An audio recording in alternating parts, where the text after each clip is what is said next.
And so, ladies, after I got married, so many ladies told me, Hannah, help us. We also want to get married. We're in our late 20s and 30s. We also want to get married. Help us, Hannah. Walk us through. We're so ready to become your client. We are so ready to do all the work. We know it, there's no magic solution or pill. We know that. We're just ready to do the work. Just help guide us. And tell me, ladies, if you feel the same way, where you feel like there isn't enough resources out there for single, how to get married, like how to find someone. Tell me if you also felt the same way. I felt the same way. And so many of my clients, when they first came to me, felt the same way, that there are so many marriage courses, but other single courses, there isn't, right? There's not many out there. Tell me if you also feel the same. Why aren't there more resources out there? Why isn't there enough support out there for both men and women that are trying to find, there's beautiful apps, but like there's not many people teaching how to use the apps, right? Because like it's like you have a beautiful Lamborghini, but nobody's teaching you how to drive that Lamborghini, right? And so that's what I felt. And so subhanAllah, so many women started coming to me saying, Hannah, we want to walk the same steps that you did. How do we do that? And so, alhamdulillah, I developed this beautiful framework that helps women go from single to being married through working on their mindset and the dua and having the tools and actions. And subhanallah, they started getting married. And for me, I was like, yes, this is what I want. This is what I want. I want to reach as many single Muslim women with these information and knowledge. So tell me, ladies, would it be okay if I shared with you a little bit about the framework that I developed through my journey and through my clients, through their stories and through how their progression? Yes, you would love that. I love that. Beautiful. Let me share my screen, inshallah, so that you can also walk along. Okay, so I developed this beautiful framework. Bismillah, let me just also put the chat so I can see you all at the same time. So I developed this let me put it there, this framework that it's a 5-step system. And when we walk through these steps, subhanAllah, it illuminates so much for us. So the first step is your why, your mindset, getting to know why is it that you actually want to get married? Why, where are the blocks right now in terms of marriage for you? What's holding you back, and how you can connect to yourself with Allah subhanahu wa ta'ala. All of that comes under your why, your mindset. Then we move into getting to know yourself on a deeper level. Once we know who we are, what's important to us, then we can start matching, finding someone that matches us. You know, tell me if you've heard of like you've experienced this before, where you've got this long list of what you want in a guy. Tell me if you've ever experienced that. I used to have a really long list of what I wanted in a guy. But subhanAllah, sometimes when we do that, we miss on a step. We need to first start with us first. Who are we first? What's important to us? Where are we going? We need to answer that question first. Once we know that, then we can develop a list of a guy that matches who we are. Otherwise, it doesn't make sense, right? If you just have a long list of a guy that you want, but you don't match that list, that's never going to happen. He's never going to be attracted to you. Do you see that? Nash said, all of those years of struggle on your journey to finding a husband has benefited so many Muslims. SubhanAllah, look at Allah's wisdom. I know, right, Nash? Allah is so kind. Allah, and I'm so humbled to be doing this line of work. Wallahi, I'm just so privileged to do this line of work. I'm so privileged that I get to meet Muslim women, single Muslim women from all over the world, alhamdulillah. So, like I was saying, that list, right? That list needs to match up. And so getting to know yourself is so important. Who are you? What's your values? What's your vision? Where do you want to go in your life? Once you can answer those questions very clearly, and then be able to express it to somebody also very clearly, then you'll be able to find your values match, or somebody that's also on the same journey as you. The third step is rewiring your love blueprint. Where are some of the blocks right now that you have? What are some of the things that are holding you back in terms of marriage, etc.? And once we know what our blocks are, we can unblock them. Because if we don't know what it's a block, we're never going to know that that's a problem for us, right? So what are things that are blocking us right now? What are some of our beliefs around marriage? Do we believe that marriages are hard? Do we believe that all marriages end in divorce? Do we believe that men are harsh? Do we believe that men can't be trusted? Do we believe that men are players? Do we believe that there are no good men out there? all of these will affect you on your search to finding the one. And so once you understand what you truly believe about these big things, then you're able to shift it into things that help you on your journey. The fourth one is creating your busting dream dua. So you create your own beautiful dua that gets you so excited on your journey to getting married. And once you have this beautiful, beautiful, beautiful dua, you fall in love with Allah subhanahu wa ta'ala ultimately, and you fall in love with your journey, and that your love story is going to be a beautiful one to tell. And lastly, the thing that I believe is having the tools to find him. And once you have the tools to find him, so much changes, subhanAllah. Um, Once you have the tools, you are able to now navigate the online space or the offline space. You know where to find him. You know how to start a conversation. You know how to ask values-based questions. You know how to see if someone is a great match for you, subhanAllah. So it's so beautiful once you have the tools, because now you know how to drive that Lamborghini. Instead of saying that Lamborghini is really beautiful, say that's online apps. Oh, these online apps are really beautiful. Now you know how to drive. Now you know how to drive the Lamborghini to its maximum capacity rather than just driving it on 20. You know how to drive it on 200 very smoothly, subhanAllah. And so having the tools to find him is really important. And so this is why I've created that framework that I've walked through myself, and I've walked through many of my clients through, alhamdulillah, and I've put it through a beautiful course. And inshallah, I can share with more about what that course is a little bit later on, inshallah, in our discussion. So I'm going to ask you, ladies, would it be okay if I teach you something from that framework? Would that be beneficial if I teach you something from one of those 5 steps, inshallah? Yes. I want to see more yeses. I want to see. Nash, mashallah, is the first one. Yes. Zakiya, Sarah. Yes, yes. I said you have to embody the same values you're looking for in a spouse. So it doesn't necessarily mean you have to embody the exact same values. You have to be a values match. That's the most important thing. They have to match, inshallah. All right. So the thing that I'm going to teach you from my framework, I'll just share my screen again so you can see which area I'm going to be teaching you from, inshallah, is your why, your mindset. That's what we're going to be focusing on today, inshallah. Just one aspect from your why and your mindset. Let's pause for a second. I've been sharing and talking so much, and I'd love to hear from you, ladies. Tell me, what are you loving from our discussion so far? Type in the chat. What are you loving? What are you taking away? What are you benefiting from? I'd love to know, inshallah.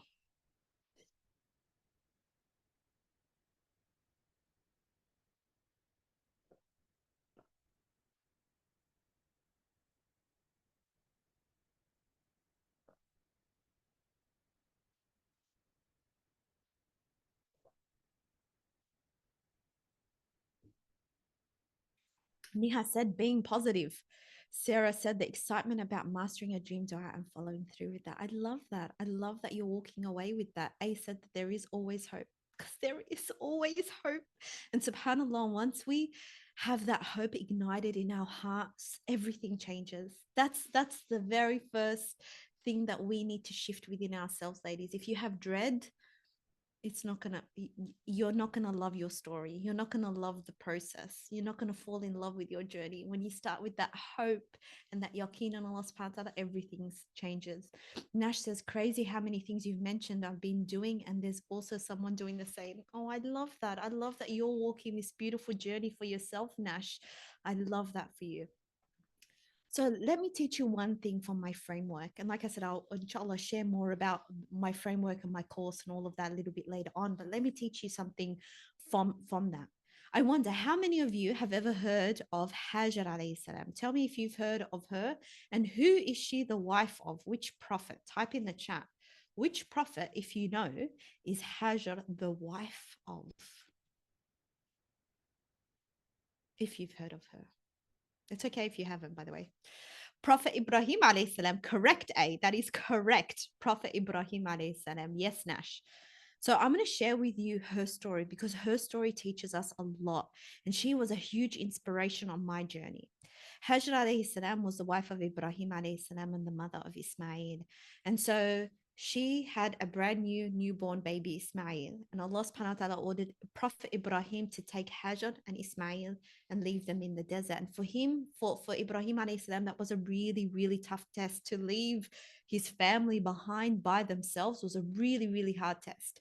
Hajar alayhi salam said only asked him one question when she found out that they were going to go into the desert and she was going to be by herself with her baby. And you know what she asked him? She said, "Did Allah ordered you to do this?" And he said, "Yes." She's like, "Then go." What does that show? What does that show about Hajar alayhi salam? That she knew who Allah subhanahu wa ta'ala was. She knew that she had the ultimate provider. She had the ultimate protector. She had the ultimate sustainer. She had the ultimate companion and friend with her, that she wasn't going to be alone. She knew that if this was an order from Allah subhanahu wa ta'ala, that this was going to be the best thing for her. So just her automatic mindset and trust in Allah subhanahu wa ta'ala is so powerful. And then she's in the desert and she starts running out of supplies. And I never truly understood how rough the desert is until moving here to the UAE, because I've grown up in Australia. We do have desert, but it's nothing like the UAE. Coming to the UAE was just like, wow, this is the desert. Wow, the desert is really harsh and rough. It's a harsh environment. So to be in a harsh environment with a newborn baby, with running out of supplies, I can't imagine what Hajar alayhi salam must have felt. And so for her, could have had a choice. She could have had a choice to say, "Oh, khalas, that's it, we're dead. Allah's the one who ordered this. Oh, what can I do? That's it. If Allah wanted to save me, He could have saved me now. Oh, that's it. Me and my baby are dead. Oh, that's it. I've given up hope. If Allah ordered this for us, then khalas." Did she say that, ladies? Tell me if you know her story. Did she say that? Did she sit there and give up on her journey and say, "That's it, I'm dead and that's it"? Did she say that? No, she didn't, right? She didn't. What did she do? Exactly. No, Nash. She got up and she started running from Safa to Marwa looking for any signs of human life. That's what she was looking for. She's like, I know Allah's going to be with me. I know Allah's going to help me. I just need to take action. Rather than sitting there feeling sorry for herself, she said, she knew she had to take action. And that's exactly what she did. She got up and she started looking for any signs of human life. Maybe there was going to be a caravan of people and she could stop them and then get some water and supplies. That's how she thought Allah subhanahu wa ta'ala was going to open the way for her, that she's going to find a human being and then they're going to be able to provide her with, subhanallah, with resources. Exactly. Action removes fear. It does. It really does, because that's what she did. She took action. And subhanAllah, what happens while she was taking action? Does Allah send the caravan full of people? No, He doesn't. What does He do? Because Allah is Al-Fattah, and Al-Fattah means He's the opener. And His signature move, Allah, is that He doesn't open doors in small ways, He opens doors in grand ways. That's Allah's signature move. And I wonder how many times He's done that in your life, where He's opened doors for you in grand ways, and you think, wow, where did that come from, right? Because that's who Allah subhanahu wa ta'ala is. He's Al-Fattah. So He opens doors in really grand ways. And so it's so beautiful that as she was taking action, He opened the door for her through her kids, underneath her kids' legs. Subhanallah, the well of Zamzam appeared. Water. I just want you to think about how incredible that is. There's water in the middle of the desert that appeared under the feet of her child, subhanallah, where Ismail was. A whole water source. Allah sent her a whole water source in the middle of the desert because she didn't lose hope and that she had tawakkul and she took action. Now, I just want you to take a moment. Isn't that just goosebump moment, ladies? The fact that Allah subhanahu wa ta'ala sent her a water source in the middle of the desert. Like that just gives you so many goosebumps, that Allah subhanahu wa ta'ala is so kind and He's so Al-Fattah. He is Al-Fattah. And subhanallah, just to think about it, Hajar alayhi salam, when you go to Hajj and Umrah, you literally have to walk her footsteps. You have to do the sa'i. You have to do the walk that she did, the Safa and Marwa 7 times walk. You have to do her footsteps. Why did Allah mandate that? Think about it. Why did Allah mandate us to walk in her footsteps? Because He also wants us to walk in her footsteps in our lives, not just literally walk into her footsteps, but also metaphorically in our lives, walk in her footsteps. I just want you to take a moment how incredible that is. We still walk the walk of a lady that lived over 2,000 years ago because of the hope and the tawakkul and the action that she took. Isn't that incredible? Sarah said, tawakkul and having a good opinion in Allah requires we also tie our camel, yes, and use the means around us to make actions. Exactly, Sarah, exactly. And that's Hajar alayhi salam's mindset. It started off with her mindset, ladies. Her mindset was above the line. And this is something that a concept that I want to teach for you today, ladies, is there is a beautiful concept called above the line, below the line concept. When we understand what above the line and below the line is, we understand and appreciate Hajar's story so much more. So I'd love to share with you my screen so I can explain it a little bit more. Let me just get the chat. Where did the chat go? The chat disappeared. Bismillah. Okay. So there's a beautiful concept called above the line, below the line.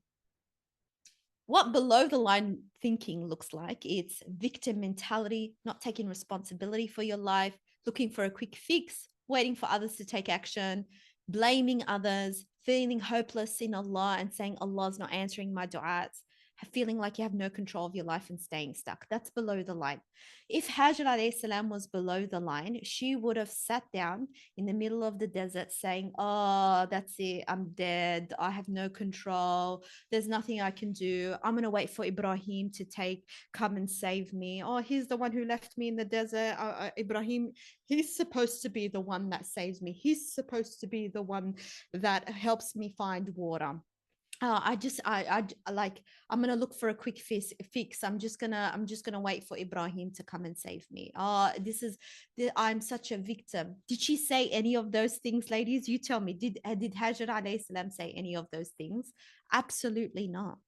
Her thinking was very much the opposite of that. Can you see the difference of that? If Hajar alayhi salam was below the line, she would have died. Her and her baby would have died, and we would have not had that story to tell. We would have not known her story. That's facts, ladies. To think about that, subhanAllah, her mindset could have caused her to die.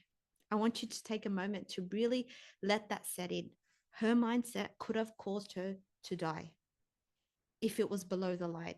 If she thought, oh, that's it, I'm gone, that's it, there's no hope for us, she would have died, subhanAllah. Now let's look at what her actual mindset was.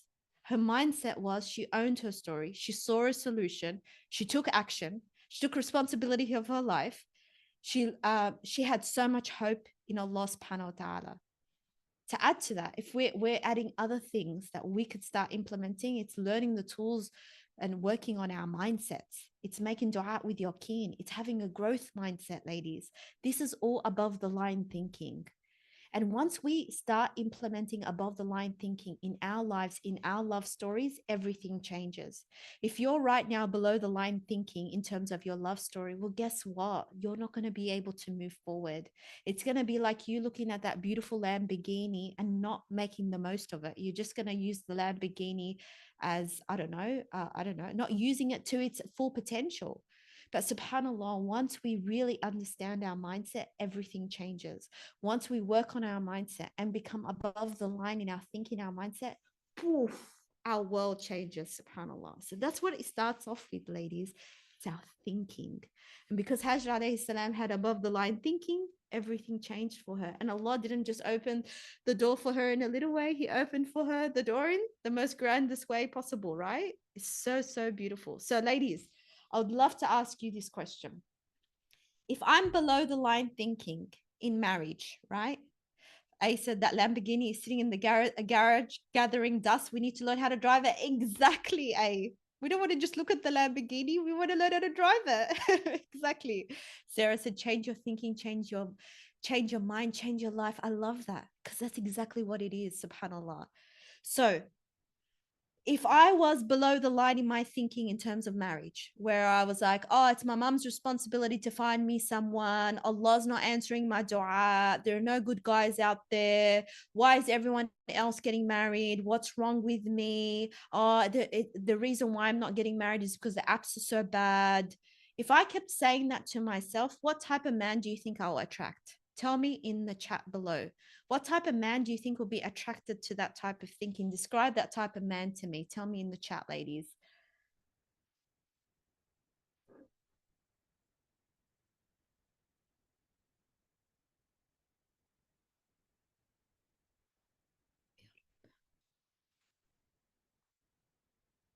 Would you think that man's going to be a above the line thinking that's high value?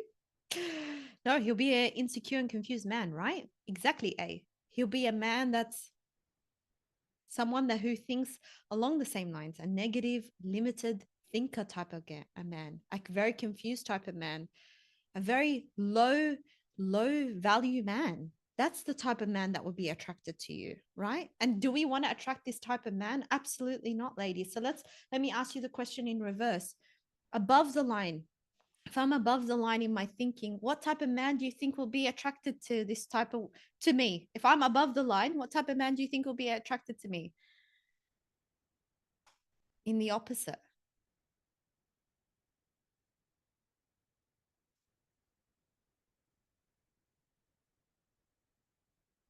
He'll be a healthy man. Yes, he'll be a high value man. He'll be a man that has hope in Allah subhanahu wa ta'ala, right?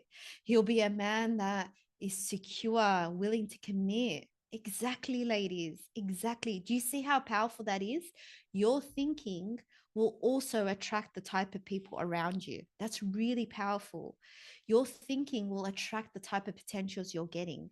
Because think about it, if a man is a high value quality above the line man, he's not going to be attracted to a below the line thinking woman. That's facts. He's not going to find you attractive. But subhanallah, likewise, you're not going to find, if you're above the line in your thinking, you're not going to find the below the line man attractive. So if you're above the line where you have hope in Allah subhanahu wa ta'ala and you've got a growth mindset, and then you come across a guy that's blaming others and a victim mentality, you're going to be like, ew, this is such a turn off, right? You're going to be like, let me end this conversation. Subhanallah. It's going to be the complete opposite. Hannah says, secure, comfortable, loyal, mature man. Zakiya said, if a woman has a below the line thinking, will she not put herself at risk of attracting an abusive man?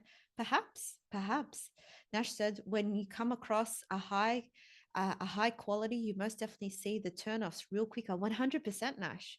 When you're above the line in your thinking, ladies, and you work on your mindset, you can pick up red flags and things that are really below the line so much more faster. So my next question to you ladies is, if I'm below the line, what type of love story would I believe that I'll have? So if I'm below the line in my thinking, what do you think what type of love story will I believe I will have? Tell me in the chat below. Exactly, Sarah. It acts as a filtration system to you. Your mindset is so powerful. Non-existent love story. You wouldn't even believe you have a love story, right? Or you probably think that your love story is going to be like, maybe like just magical, like it's just going to happen when you least expect it, right? That's below the line thinking. You feel like there's a magical solution without doing any of the work.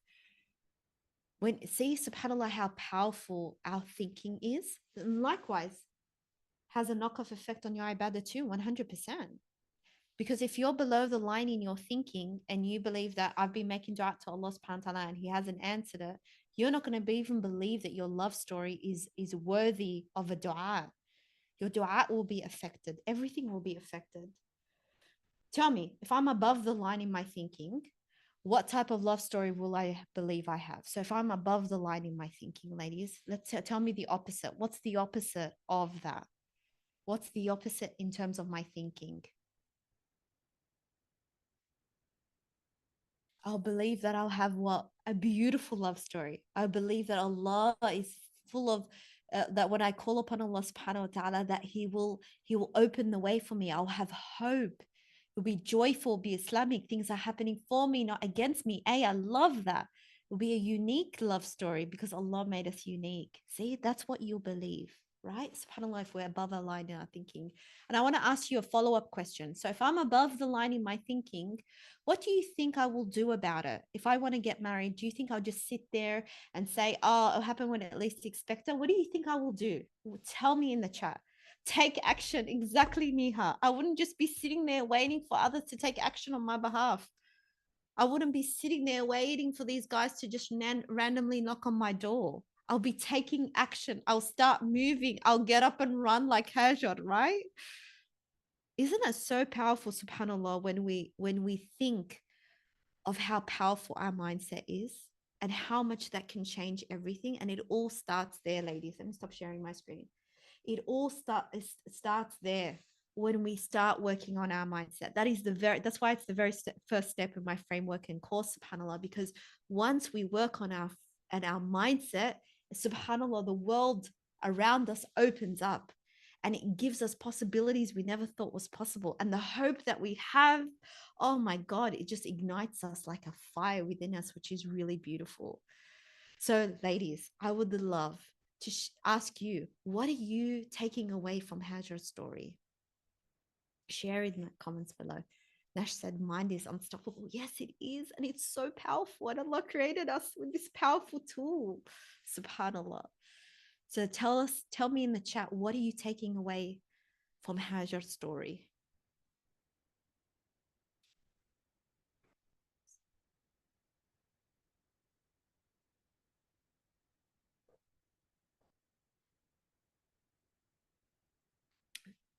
That Allah can let you have your legacy. Yes. Allah can let you have your legacy, subhanAllah, that Allah can open doors for you in ways that you could never imagine. That Allah is so kind, right? That He's Al-Fattah, that He's Al-Kareem, and that when Hajr alayhi salam has this hope and tawakkul in Allah subhanahu wa ta'ala, poof, Zamzam appears. Zamzam appears. Yaqeen in Allah's power and outcome. I love that, Sarah. Yaqeen. That's Hajar's story. Yaqeen in Allah. And when we have yaqeen in Allah in our love story, wow, wow. And A said she never gave up. Exactly. She never gave up. She could have given up, but she kept going. Exactly. She kept going. She got up and she ran in the desert, subhanAllah, because she had full yaqeen that Allah is with her and that Allah subhanahu wa ta'ala will open the way for her. And He did that in the most beautiful way. I love that you're sharing that with me, ladies. So before we go, I would actually like to share with you, and I'd love to ask your permission. Would you like to, would it be okay if I shared an example of one of my clients and her stories and just how she walked through that 5 framework and how far she came along? Would that be okay? Sarah says it's on us to strive and it's on Allah to help us arrive. Wow, Sarah, you're poetic. Mashallah. I love your one-liners. So beautiful. I love that. Neha says, can you tell us some ways we can set up our bio on the app, like was just for examples? So we're going to have a Q&A session just after I share a little bit about my client, inshallah. So Niha, just copy and paste that and then put that in the Q&A session, inshallah, because we need a little bit longer to answer that. So, ladies, I want to ask you, would it be okay if I share with you a little bit about my client, Suha, and just her story and her journey? Because her story and her journey is so beautiful. It's just, it's so worth telling. I cannot tell it. Like, I love her story so much. That's why I take any opportunity to share her story with everyone. Yes? All right, beautiful. Let me share with, I just need to share with you. I need to share with you something really beautiful. Okay, once again, let me share my screen. Let me bring up the chat as well at the same time. Where are we, chat? Bismillah. Okay. Oh, where did I go? Okay. Because how is this also linked? Is nothing changes until you change. And Allah subhanahu wa ta'ala says that in Surah Al-Ra'd, that Allah will not change the condition of a people until they change within themselves.